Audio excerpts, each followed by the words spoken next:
Salam alaikum. Dans cette vidéo, on va essayer de s'exercer un peu sur les polygones et comment on peut faire des polygones. Donc, je vais ouvrir ce fichier ici.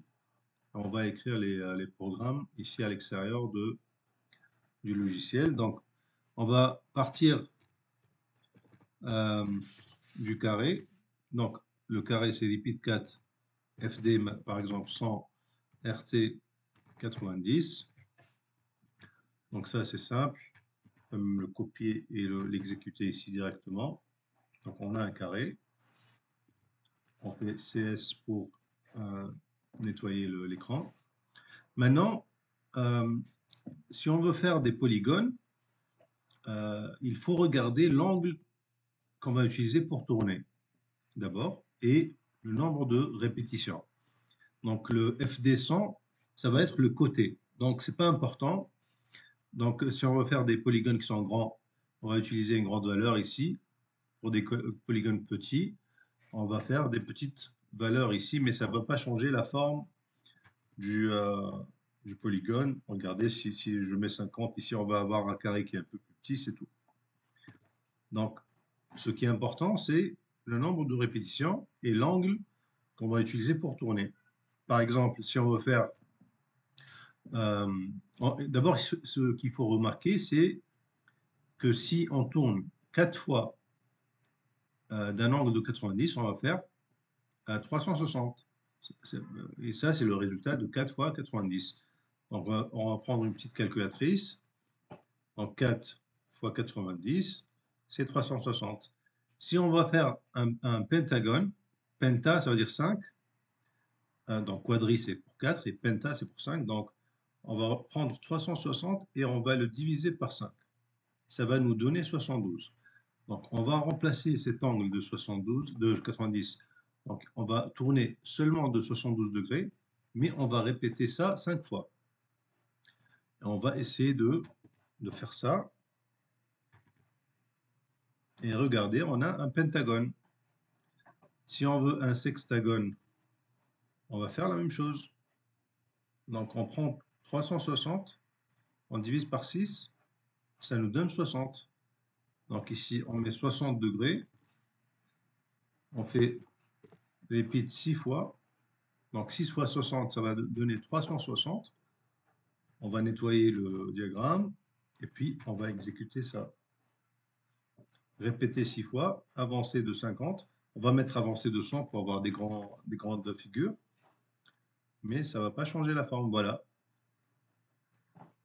on a un polygone qui a 6 côtés. Si on veut un octogone, par exemple, ou par exemple si on voulait un septagone, ça veut dire 7, on va essayer 360 sur 7. Ça nous donne une valeur avec la virgule. Donc, on ne va pas pouvoir faire quelque chose qui est exactement euh, correct. Ça veut dire on va avoir des problèmes dans la forme. Ça ne va pas être parfaitement fermé. On va essayer de faire ça. 54.42. On va essayer. D'abord, il faut faire un CS ici. Clear screen. Ensuite, on fait ça. Voilà, on a un septagone. Bon, si on agrandit, on ne va pas trouver quelque chose de parfait, mais c'est quand même acceptable. Si on veut un octogone, on prend 360 sur 8, 45 degrés. Donc, on tourne de 45 degrés, mais on répète ça 8 fois. On va mettre ici forward 100, comme ça on n'aura pas à le changer à chaque fois. Clear. Voilà. Et si on continue, imaginez qu'on continue à faire ça jusqu'à ce que on fait ici RT1.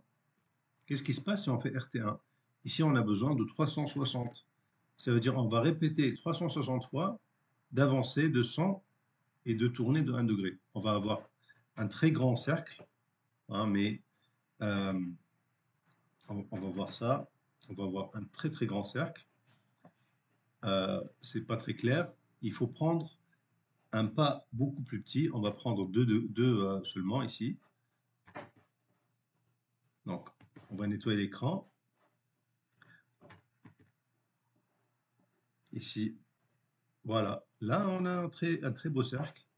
Parce que, bon, si on tourne 360 fois et qu'on fait FD 100, ça va donner quelque chose d'énorme. Voilà. Donc là, si on met un petit pas ici, on obtient un cercle. Voilà. C'est comme ça que on peut faire des polygones. Donc le cercle qu'on a ici, en réalité, c'est pas un vrai cercle. C'est un polygone de 360 côtés qui font, euh, qui font 2 pixels de longueur chacun. Voilà. On s'arrête ici.